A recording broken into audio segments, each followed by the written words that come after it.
All right. Thank you all for being here. Good win, hard win. You know, we made it hard, and some of that is definitely due to Kansas. You know, I've got a tremendous amount of respect for Coach Leopold and really their whole staff. You know, second time we've played against them, and you know they have their guys prepared all the time.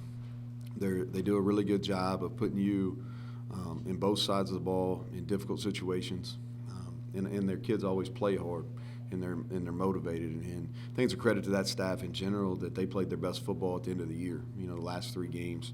I'm proud of our staff and our players. I thought we handled adversity extremely well today. I thought we were resilient.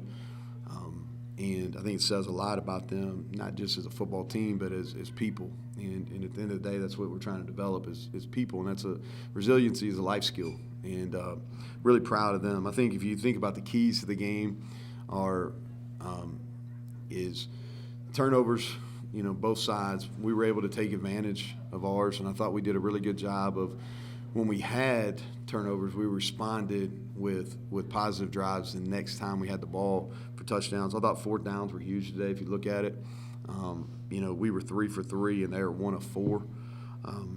And then our ability to run the football, and they struggled running it. And I thought those were the defining moments in the game. You talking about offense, I thought we answered all day. You know, we weren't at our best, but we did a good job of answering. The 2 turnovers hurt. Defense put out the fire with one of them.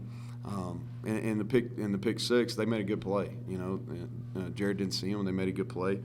We ran the ball very well. You know, I think we had maybe our biggest rushing day of the year. 200-yard rushers. I was really excited for Letty getting over 1,000 yards 2 years in a row. That's a special feat. He's been able to stay healthy. That's a big piece of that. And then Tony Mathis, I was excited for him. He's really practiced well, and for him to go out and be productive in this game, you know, I felt like he would. And then we talked about the 4th down, defense takeaways, and we stopped the run. And then we bowed up on 4th down. We bowed up in the red zone. You know, Josh Chandler having the 2 picks was huge for us. And with that, we'll take questions here. So Neal, the run game in particular felt sort of like the first time since you've been here, you looked to your offensive line and said, second half, we're just going to run it, and you guys win it for us. Is that fair? Well, I thought we did some good things last week, you know, in the second half. We really were able to put that game away, running the football as well. Ate up a ton of clock last week. But I think, without question, I think probably the last, you know, 2 weeks probably, you know, really if you take out the first half of the Kansas State game, since our bye week, we've played quality football. Now, Oklahoma State, they beat us, and they're better than us right now.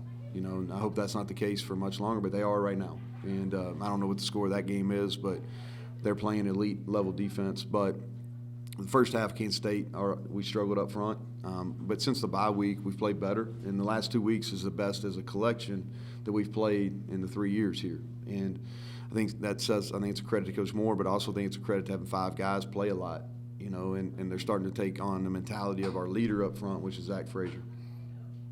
Compared to, say, the start of the year when you had a full complement of defensive players, how much of what you'd like to run on defense could you actually plan for and run today? Yeah, not, you know, we're kind of limping to the finish. You know, the good thing is whatever bowl game we play in, you know, we'll have a little bit of a break, which we'll need. But we've been able to stay relatively healthy up front. But at the second and third levels, I mean, we've been decimated. That I don't know if there's a better word for it. I mean, Charles Woods, Jackie goes out early. Charles Woods came in. He's still injured. He missed last week, and he kind of, credit to him, he kind of gutted through it. You know, Sean Mahone had to sit a couple plays. Davis Mallinger came in and played. Saint's been pressed into duty. You know, Scotty went out. We finished with Deshaun in there. And really that personnel group, when we played at the end of the game, they hadn't played any snaps. You know, I mean, they're literally that personnel grouping has not played a single snap until the next to last drive. They played, when Scotty got hurt, finished that drive, and then played the final drive. So, you know, but credit to them. I thought, you know, we didn't play very well in that last drive. They hit some seam balls on us, and that was disappointing. But credit our kids for finishing. We figured out a way. We forced 2 turnovers there in the end zone, and credit to our guys, but we're a shell of what we at our best. Kevin, I will say when we were at our best defensively, we're kind of a shell of ourselves. You mentioned bowl eligibility. How important is it? Oh, I think it's critical. It's not something that we talked about with our team, just because when we hit the reset there during the bye week, it really felt like it was a week-to-week deal. And what I remember that is like let's try to play our best, and let's get ready to go play the game that given week, and that's what we focused on. And so this week, to the point, I haven't looked at one bowl projection. I have no idea. And Kelly and Shane are in there. I hadn't had one conversation with them about it. I haven't looked at a schedule for how we're going to schedule the bowl. I haven't done any of it. And because I thought it was really, really important. I respect Kansas, first of all, but I thought it was important to stay in the here and now. And so it is critical. It's critical because we got a chance to finish the year with a 3-game win streak. We got a chance to send our guys that are exiting out in the right manner, okay? We got a chance to really set the tone for next year because we got a lot of these guys coming back. But so it is.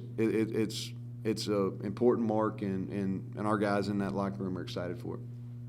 Tony Mathis, you wrote him the second half. Was Letty a little hurt? Not that Tony last week we put too many carries on him, and it's really more of a personal decision for me. I've just never been a coach that I think 25 is plenty, and I didn't do a good enough job tracking it last week, and the fact that he got 30 was too many in my eyes. And so we went into this week. He didn't practice hardly at all. Letty didn't. He didn't hardly practice. More sore and beat up than hurt. He wasn't injured, okay? But I thought we needed to take care of him. Tony has had 2 really productive weeks in practice. And if you look since the bye week, again, he's played better. In the carries he's gotten, he's played better. And our confidence in him has grown. His confidence overall has grown. I think his teammates have a lot of confidence in him right now. And so we went into the game knowing that we were going to split. It was going to be a pretty even split. Letty had 19, Tony had 22, and I think it's a huge feat too. And you would know this a lot more than I would. I don't know how many back-to-back 1,000-yard rushers. I know we've had some, but I don't know exactly how many. But I think that's a feat, huh? 8. Yeah, 8 since 1891. That's pretty good. Just talk about the 2-minute drill at the end of the first half. How important was to get some momentum at halftime? Yeah, it was critical. And especially now, if you look back at it, we practiced that drill a lot, and we practiced this middle late. And so we finished the 4 minutes in the first half really well. We had, we got to stop. We used our timeouts in the correct way. We go down and score. We had enough time where we could mix in the run, and we did that. But then the first 4 minutes of the second half, we played about as bad as we can play. But the 2-minute drill, we do that once a week. It's been a competitive deal really since I got here. The kids buy into it. And so for us to take advantage of that was important. And like I said, it may have proven to be the difference. You mentioned the resilience factor. Did you talk to your team at some point during the game about, hey, we've done this before, we've been here before, we've bounced back before? Yeah. Because that's kind of been a theme. Yeah, it has. It has. It's really, I didn't lean on that. I just kept telling them next play, and that's probably, we've really tried to harp on that. Again, we've been significantly better since our bye week. Not that we didn't play some good games before. We did. Play good against Virginia Tech, play quality against Oklahoma. But we've been just a better football team overall. Even in the games we've lost, we've been a better football team. And what we did is we just, hey, here's what happened. Let's fix it, and let's play the next one. And I thought our guys have done a really good job. And I think, resiliency doesn't happen. It doesn't happen. I mean, there's so many things in the offseason and in practice and your position coaches and your coordinators. It's something that's trained. And so it is a positive. It's something that I'm proud of for our staff and for our kids because we are becoming resilient. And so, yeah, that's definitely a point of improvement. You mentioned red zone stops, especially early. Mm-hmm. They take a 3-0 lead. You guys fumble. Yeah. Instead, you could have easily gone down 10-0 and all the momentum. But Yeah. you had some stops there. Huge stop in the fourth down, and I thought that, again, piece of resiliency, right? We didn't play very well in the opening drive, and that's something that we, for whatever reason, when teams have gotten the ball first, we haven't played great in that opening series. And then we fumbled the first play. I'm not even sure what happened. We missed an exchange up, which is beyond frustrating to me. But our defense stood, and they came out, and then offensively, we took advantage of it, went down and scored and took the lead. And I don't think we relinquished it, did we? We had to lead the rest of the game. And so Tied at 1 point. Yeah, we got tied at 21 or whatever, but we never let go. We never fell behind again. And so, that was a fourth down stop down there too, which, if you think about it, we had a key fourth down stop around midfield. We were able to go down and score as well. Anybody else? Okay, anything else for Coach? All right, thank y'all. Safe travels home. Yep.